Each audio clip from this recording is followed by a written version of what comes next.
What's up, nerds and nerdettes and wee little nerdlings all? It's your buddy Big John and G, Two Gun Pixie presents Legendary Gaming. Alright, so, wow, I just gotta say, I hope you had half as much fun, at least, that I had with everything building up to this point so far, with the unboxing of the Ravensburger game, with the setup. Wow, even for 2 acts, boom, boom, it's done real fast. You can get this game to the table and start it in no time. Love that. And now, how do we play Jaws? Let's find out. Because I'm dying to play this game. And I don't care if I'm Bruce or if I'm one of the humans. I don't care. Don't care. I want to play this game. So why don't we find out how to do that? I'll see you all down at the table. Go.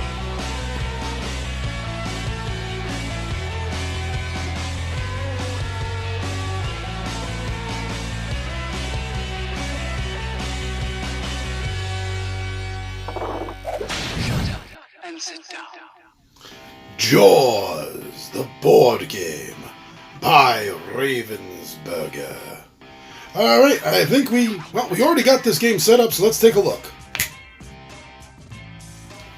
This is a one versus all game, where one player is going to be playing the shark, and the others are going to be playing Brody, Hooper, and Quinn, as they try to stop the shark's feeding frenzy. Jaws is broken down into 2 acts. Act 1, Amity Island. This has 3 phases. The event phase, the shark phase, and the crew phase. During the event phase, you will draw the top card from the Amity event deck and follow the instructions. For example, this card, $3,000 Bounty on the Shark. This tells you where to place swimmers, and how many of them, as well as giving you an event action. This card in particular points out that 1 swimmer will be put in the north spot, 2 will be put in the south spot, 2 will be put in the east spot, and 1 will be put in the west spot. If you notice, the action on this says that Hooper may take 1 extra action this round. The Shark Phase. During this phase, the shark may take up to 3 actions and may choose to play 1 power token. Actions can be taken multiple times and in any order. The shark's possible actions include move. You can move through the water to an adjacent space. Diagonal spaces, remember, are not considered adjacent, so you cannot move there, nor can you move across land. You may also choose to eat 1 swimmer. The swimmer you eat must be in the same space as you. Now remember, this is a hidden movement game, so all of the shark's movements will be recorded secretly on the player's shark pad. At any point during the shark's turn, if the shark is in or passes through a space with a floating barrel, the shark will trigger the motion sensor. And at the end of the shark's turn, that player must inform the crew players of any barrels whose motion sensors were triggered. Now remember, you do not have to say when you triggered them, whether it was before or after eating swimmers, or even in what order you triggered them if you happen to trigger multiple senses. During the shark's turn, the player has the option of also spending 1 of their 4 power tokens. These can only be used once each during Act 1.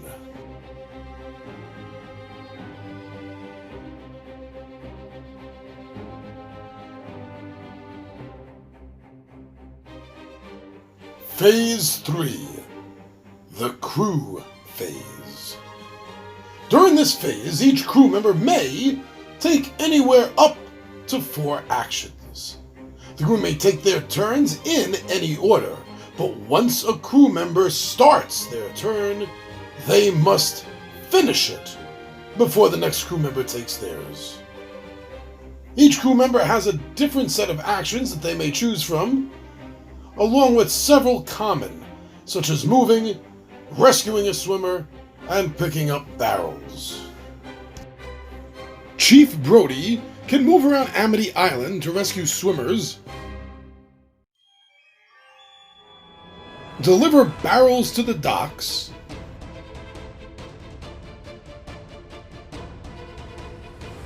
help locate the shark, and close beaches. If the shark is in the space that the barrel is launched into, then the shark is hit and attached to him. Place the barrel on the shark's character board. If this is the second barrel attached, then Act 1 immediately ends. If the shark is not in this space, the barrel remains in the water. It is now a floating barrel with a motion sensor that the shark might trigger in future rounds. Hooper pilots his speedboat in the waters around Amity Island to help locate the shark and rescue swimmers.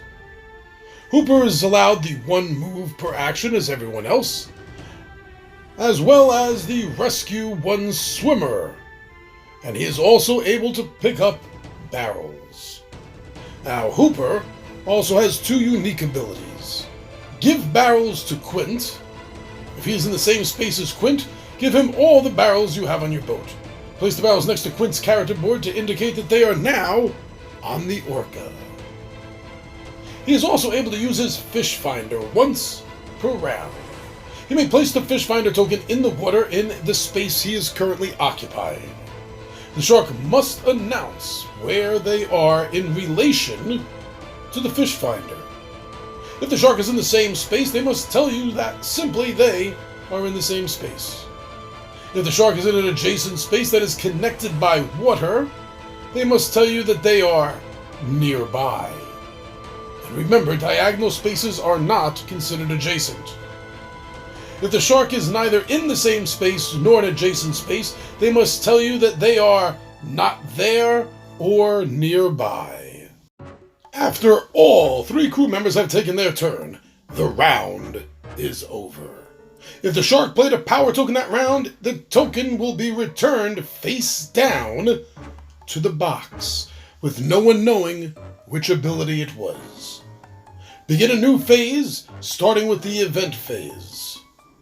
Act 1 will end immediately if one of the following things happen. If the crew attaches a second barrel to the shark, it will end Act 1. If the swimmer track on the shark's board reaches the 9th slot, the act is over. And it is then time to proceed to Act 2. In Act 2, the Orca. The shark begins each round under the water, then resurfaces in one of the 8 zones around the Orca.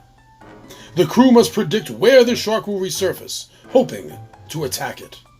Then the shark attacks before diving back into the ocean depths. The shark's goal is simple: eliminate all 3 crew members, or completely destroy the Orca. The crew's goal is to destroy and eliminate the shark. Act 2 is broken into 6 separate steps. Step 1, resurface option. Step 2, shark chooses. Step 3, crew prepares. Step 4, shark reveals. Step 5, crew attacks. And Step 6, the shark attacks. Step 1. Resurface options. The shark player will turn over the top 3 resurface cards and place them face up on each of the marked spots on the board. Spot A, Spot B, Spot C. These are the shark's 3 resurfacing options for this particular round. The resurfacing zone, which is highlighted in red, is the zone where the shark will resurface if they choose that card. Each resurface card has an evade value, a number of dice symbols, and possibly a shake-off symbol. The smaller resurface tokens, marked A, B, and C, will be placed in the water spaces of the corresponding zone so players can move easily and see all of the resurfacing options for the round. Step 2. The shark chooses. In this step, the shark player will secretly select one of the 3 resurface cards by playing a large resurface token with the A, B, or C side face down in front of them. The shark player may also at this time play one shark ability card from their hand by placing the card face down underneath their resurface token.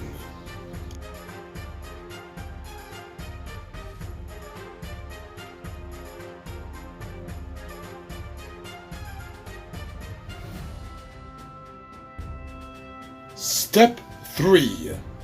Crew prepares. The crew prepares for the shark's appearance by optionally moving around the orca, choosing weapons, and placing target tokens. The crew may discuss their options and intentions, but they should not discuss them until after the shark player has locked in the resurface token from the previous step. Each of your crew members can move up to 2 adjacent spaces. They may move throughout the boat spaces and or the water spaces. However, keep in mind that moving from a water space onto an adjacent boat space will require both your movements to do so. At this time, the crew members may choose one weapon from their crew gear or their character gear cards. There are 3 different types of weapons designated with a symbol in the top left corner of each card. The final step in Crew Prepares is placing the target tokens down. Each crew member has a matching color token with a target symbol, and you're going to take it and you're going to place it where you think the shark is going to resurface. Step 4. Shark Reveals. In this step, the shark player is going to flip over their chosen resurface token. Discard the other 2 resurface tokens that were not chosen. Place the shark mover in the chosen zone's water space and return all target tokens that are not in that space. If the shark played a shark ability card, it is also revealed at this time and its ability goes into effect. Step 5. Crew Attacks. At this time, each crew member who targeted the correct zone may attack the shark. Crew members may attack in any order. Crew members who targeted the wrong zone do not attack. Roll the number of dice shown on the weapon card that you are attacking with. There may be a bonus damage that will be shown with an impact sign, so make sure you look for that. Subtract the number that is in the shark fin, as that is the shark's evade number, and that will leave the total for the damage done. Step 6. Shark Attacks. During this step, the shark player may choose to attack either the boat or a crew member who is in the water. If the shark player decides to attack the boat, the player must choose which space they are attacking, the space the shark is in, or an adjacent space to that.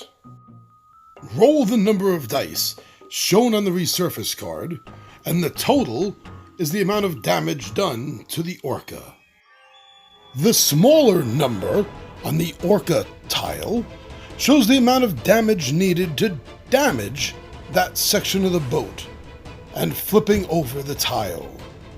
The larger number is how much damage is needed to completely destroy that section of the boat and removing the tile from the game.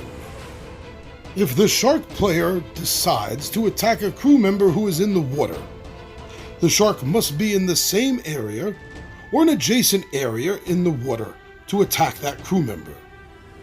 Roll the dice on the resurface card as you do for the boat attack, and the number of hits that are rolled are subtracted from that character's board.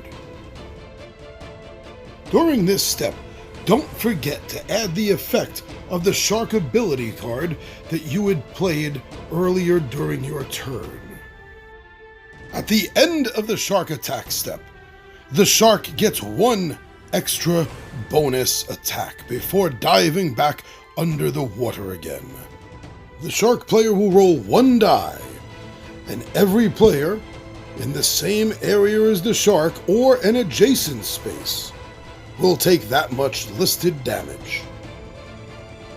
The rounds in Act 2 will continue back at Step 1 through Step 6 until either the orca is completely destroyed, the crew are all dead, or the shark has expired. And that, my friends, is how you play Jaws by Ravensburger.